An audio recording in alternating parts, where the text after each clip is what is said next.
Social media کے ناظرین السلام علیکم۔ آج ہم آپ کو ایک ایسے ملک کے بارے میں بتانے جا رہے ہیں جس کا دعویٰ تھا کہ اس کی سلطنت میں سورج غروب نہیں ہوتا۔ دنیا کی 1/3 آبادی اور 50 سے زیادہ ممالک پر ان کا قبضہ تھا، اور آج حال یہ ہے کہ ان کا رقبہ 2,42,495 مربع کلومیٹر ہے، جو کہ پاکستان کے صوبہ پنجاب سے کچھ ہی زیادہ ہے۔ ہم بات کر رہے ہیں برطانیہ۔ کیا ان سب چیزوں نے برطانیہ کی پاور کو کم کر دیا ہے؟ ہاں، اس کی پاور کم ہو گئی ہے، لیکن ابھی بھی وہ سلامتی کونسل کا مستقل رکن ہے۔ ممبر ہونے کی وجہ سے وہ ویٹو کر کے کسی بھی ملک کے فیصلوں پر اثر انداز ہو سکتا ہے، خواہ وہ کسی ملک پر پابندیوں کا ہو یا کسی ملک کی امداد کرنی۔ برطانیہ کتنی بڑی فوجی طاقت ہے، اس کا اندازہ اس بات سے لگایا جا سکتا ہے کہ ان کا دفاعی بجٹ 6100 ارب سے بھی زیادہ ہے،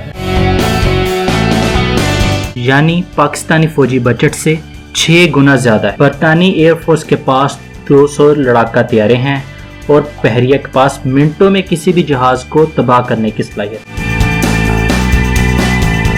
ان کا سب سے بڑا ہتھیار ان کی ایٹمی آبدوزیں ہیں، جو کہ برطانیہ کے ارد گرد چکر لگاتے برطانیہ کی حفاظت کرتی ہیں۔ ہتھیاروں کی تیاری میں اور تجارت میں برطانیہ کا 6واں نمبر، دنیا کی 5 بڑی معاشی طاقت اور G7 ممالک کا اہم رکن ہے۔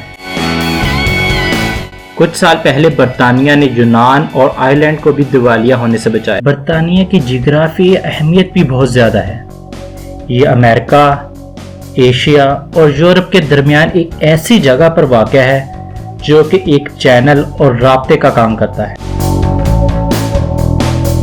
اکنامکس میگزین کے مطابق اگر امریکہ سپر پاور ہے تو برطانیہ سپر سافٹ پاور، کیونکہ وہ دنیا میں امیج بنانے میں کامیاب ہے کہ وہ طاقتور ہونے کے باوجود وہ امریکہ کی نسبت زیادہ مہذب ہے۔ برطانیہ اتنی بڑی فوجی طاقت تو نہیں کہ وہ تنہا کسی بھی ملک پر حملہ کر کے اس پر قبضہ کر لے، لیکن اتنی بڑی سیاسی طاقت ہے کہ وہ دنیا کے تمام اہم فیصلوں پر اثر انداز ہونے کی صلاحیت رکھتا ہے، اور اتنی بڑی فوجی طاقت ہے کہ کوئی بھی ملک اس پر حملہ نہیں کر سکتا۔ اس کی یہ طاقت اس کی فوج اور سیاست کی وجہ سے نہیں، اس کی یہ طاقت اس کی جدید یونیورسٹیز، سائنسی علوم میں مہارت اور دنیا سے بہترین تعلقات کی وجہ سے ہے۔